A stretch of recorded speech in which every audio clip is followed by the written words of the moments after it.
दोस्तों, एक शांत कमरे में त्रिजटा ध्यान से बैठी थी। उनकी आंखें बंद थी, पर उनके अंदर भविष्य का एक तूफान चल रहा था। अचानक दरवाजा खुलता है। मेघनाथ अंदर प्रवेश करता है। उसकी आंखों में एक तेज था, पर आज उस तेज के पीछे थकान भी थी। वह लंका का सबसे महान योद्धा था, देवताओं को परास्त करने वाला, इंद्र को बांधने वाला। पर आज वह केवल एक पुत्र था, एक राक्षस नहीं। मेघनाथ कहते हैं, माता त्रिजटा, मैं जानता हूँ आप मुझे देखकर चौंकी नहीं होंगी। आप तो सब जानती हैं, भविष्य भी, मृत्यु भी और उसका समय भी। त्रिजटा ने धीरे धीरे अपनी आंखें खोली। उनकी दृष्टि गहरी थी, जैसे समय स्वयं उनमें ठहर गया हो। त्रिजटा ने कहा, मैं चौंकी नहीं पुत्र, क्योंकि जो आने वाला है वह बहुत पहले आ चुका है। मेघनाथ हल्का सा मुस्कुराया। मेघनाथ ने कहा, तो आप जानती हैं मैं किस लिए आपके पास आया हूँ। त्रिजटा ने कहा, तुम युद्ध से पहले सत्य सुनना चाहते हो। तुम जानना चाहते हो कि तुम्हारी विजय होगी या फिर तुम्हारा अंत। मेघनाथ कुछ क्षण मौन रहा। मेघनाथ की मुठियां कस गई। मेघनाथ ने कहा, मैं तो देवताओं को हरा चुका हूँ। इंद्र मेरे चरणों में गिरा था, पर इस बार मेरे अंदर भी कुछ कांप रहा है। यह भय नहीं है, पर एक संकेत है। आपने सीता का जो सौपन बताया था, वही सौपन आज मुझे सोने नहीं दे रहा। बताइए माता, आपने क्या देखा था? वह सौपन क्या था जिसका अंत लंका के पतन से होता है? यह सुनकर त्रिजटा का चेहरा और भी गंभीर हो गया। त्रिजटा ने कहा, मैंने देखा था कि पूरी लंका जल रही है। रावण भूमि पर पड़ा है, उसका अहंकार टूट चुका है और वह रुक गई। मेघनाथ की आंखें स्थिर हो गई। मेघनाथ ने कहा, और मैं? त्रिजटा की आवाज धीमी होती चली गई और त्रिजटा ने कहा, तुम युद्ध भूमि में खड़े हो। तुम्हारे सामने लक्ष्मण है। तुम्हारे सभी अस्त्र एक एक करके निष्फल होते जा रहे हैं और अंत में जब तुम्हारा रथ टूटता है, तब तुम्हारी आंखों में पहली बार क्रोध नहीं, शांति होती है। यह सुनकर मेघनाथ हंस पड़ा, पर उसकी हंसी खोखली थी। मेघनाथ ने कहा, तो आप कह रही हैं कि मैं हार जाऊंगा? मैं इंद्रजीत हूँ, लक्ष्मण से पराजित हो जाऊंगा। त्रिजटा ने कहा, हार और जीत से बड़ा कुछ होता है पुत्र। तुम शरीर से हारोगे, पर आत्मा से नहीं, क्योंकि तुम्हारी मृत्यु केवल एक योद्धा की मृत्यु नहीं होगी, वह एक युग का भी अंत होगा। मेघनाथ की सांसें भारी हो गई। मेघनाथ ने कहा, और वह रहस्य जो आपने अब तक किसी को नहीं बताया था, वह क्या है? त्रिजटा ने मेघनाथ की आंखों में देखा। त्रिजटा ने कहा, रहस्य यह है कि तुम्हारी मृत्यु पहले ही लिखी जा चुकी है, पर वह श्राप नहीं है, वह वरदान है। मेघनाथ चौंक गया। मेघनाथ ने कहा, मृत्यु और मृत्यु वरदान कैसे होती है? त्रिजटा ने कहा, हाँ, क्योंकि यदि तुम जीवित रहे तो तुम्हें अपने पिता का अंत देखना होगा, तुम्हें लंका का पतन देखना होगा, तुम्हें अपनी माता मंदोदरी का विलाप देखना होगा, और वह पीड़ा मृत्यु से भी अधिक कठोर होगी। कमरे में सन्नाटा छा गया। मेघनाथ की आंखें नम हो गई, पर उसने अपने आंसू नहीं गिरने दिए। मेघनाथ ने कहा, तो यह नियति है? त्रिजटा ने कहा, नियति नहीं, धर्म का निर्णय। तुम वीर हो, पर तुम धर्म के विरुद्ध खड़े हो। तुम्हारा साहस महान है, पर वह अन्याय की रक्षा में लगा हुआ है, और जब वीरता अन्याय के साथ खड़ी हो जाती है तो उसका अंत निश्चित हो जाता है। मेघनाथ कुछ देर तक चुप रहा। फिर मेघनाथ ने धीरे से कहा, मेघनाथ कहता है, तो क्या मेरे लिए कोई मुक्ति नहीं? त्रिजटा की आंखों में करुणा भर आई। त्रिजटा ने कहा, मुक्ति मुक्ति तो है।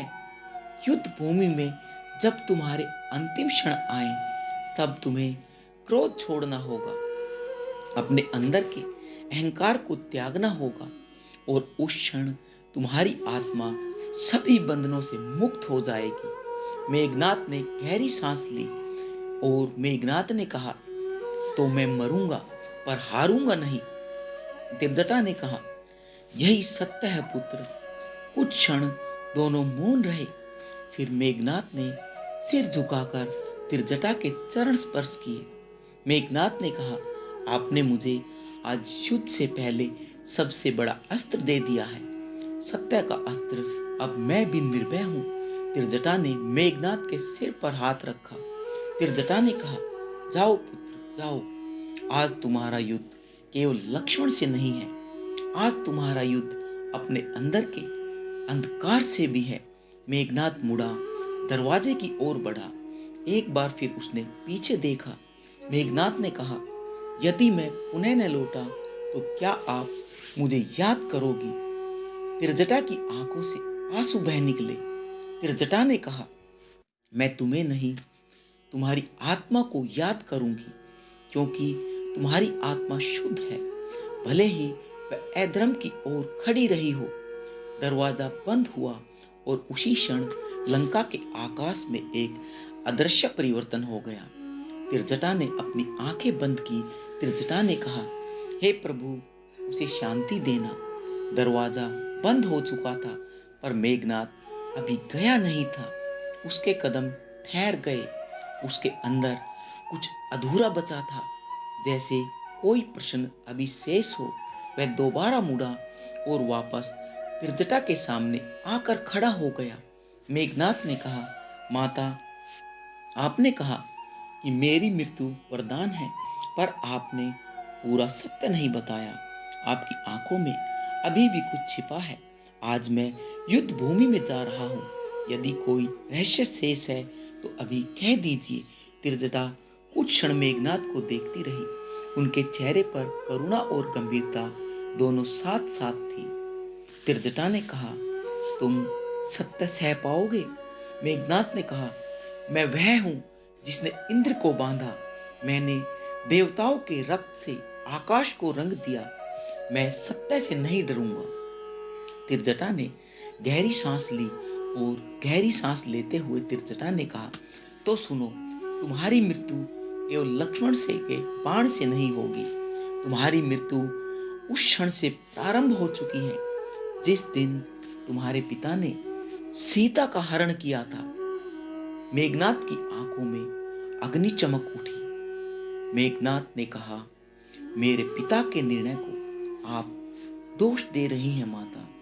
त्रिजटा ने कहा, मैं दोष नहीं दे रही, मैं केवल परिणाम बता रही हूं। जब अधर्म किसी स्त्री के आंसुओं पर खड़ा होता है तो उसका पतन निश्चित होता है, और तुम उस अधर्म की ढाल बन चुके हो। मेघनाद के अंदर तूफान उठ रहा था। मेघनाद कहता है, तो क्या पुत्र का धर्म यह नहीं कि वह अपने पिता के साथ खड़ा हो? त्रिजटा ने कहा, पुत्र का धर्म है अपने पिता का साथ देना, पर आत्मा का धर्म है सत्य के साथ खड़ा रहना। जब दोनों टकराते हैं तब नियति अपना निर्णय स्वयं लिखती है। कमरे में मौन भारी हो चुका था।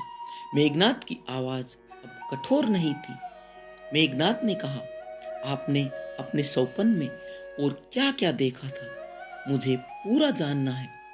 त्रिजटा की आंखें कहीं दूर टिक गई, जैसे वे वर्तमान में नहीं भविष्य में देख रही हो।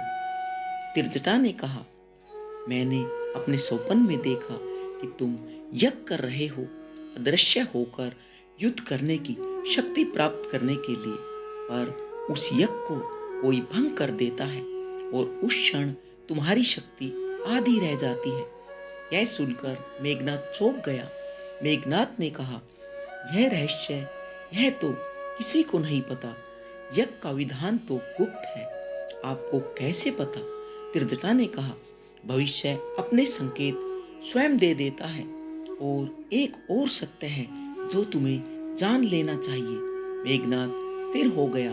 त्रिजटा ने कहा, तुम्हें मारने वाला केवल लक्ष्मण नहीं होगा, तुम्हारी मृत्यु में विभीषण का भी हाथ होगा। यह सुनकर मेघनाद की आंखों में पीड़ा कूद गई। मेघनाद ने कहा, चाचा, वह तो मेरे विरुद्ध।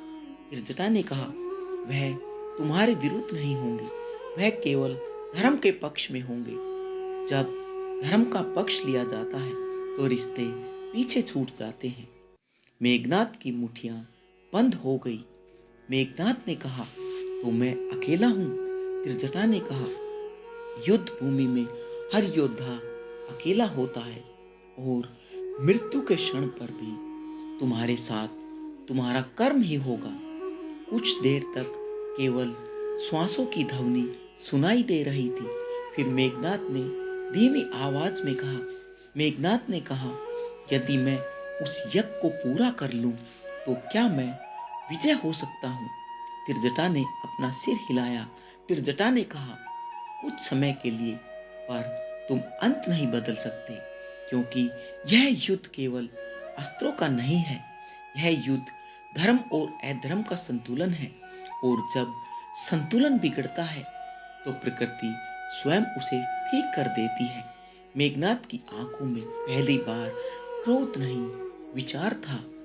मेघनाद ने कहा, तो क्या मेरे लिए कोई और मार्ग नहीं था? त्रिजटा ने कहा, पर वह मार्ग तुम्हें अपने पिता के विरुद्ध खड़ा कर देता, और तुम वह नहीं कर सकते थे, क्योंकि तुम्हारा प्रेम तुम्हारे विवेक से बड़ा है। मेघनाद ने अपनी आंखें बंद कर ली। मेघनाद ने कहा, तो मैं प्रेम के कारण ही मरूंगा। त्रिजटा कहती है, नहीं, तुम अपने चुनाव के कारण मरोगे, पर तुम्हारी मृत्यु कायरता नहीं होगी, तुम वीरगति को प्राप्त होगे। कुछ क्षण बाद मेघनाद ने त्रिजटा से शांत स्वर में कहा, मेघनाद कहते हैं, माता, एक अंतिम प्रश्न, क्या मेरे पिता यह सब जानते हैं? त्रिजटा की आंखें नम हो गई। त्रिजटा ने कहा, रावण रावण तो सब जानता है, पर उसका अहंकार उसके ज्ञान से बड़ा है, और जब अहंकार ज्ञान से बड़ा हो जाता है तो विनाश निश्चित हो जाता है। मेघनाद ने लंबी और गहरी सांस ली। मेघनाद ने कहा, तो आज मैं युद्ध भूमि में केवल शत्रु से नहीं, अपने भाग्य से भी लड़ूंगा। त्रिजटा ने कहा, और याद रखना मेघनाद, जब अंतिम क्षण आए तो अपने भीतर श्री राम का नाम लेना। यह सुनकर मेघनाद चौंक उठा। मेघनाद ने कहा, राम, मैं शत्रु का नाम क्यों लूं? त्रिजटा ने कहा, वह तुम्हारे शत्रु नहीं है,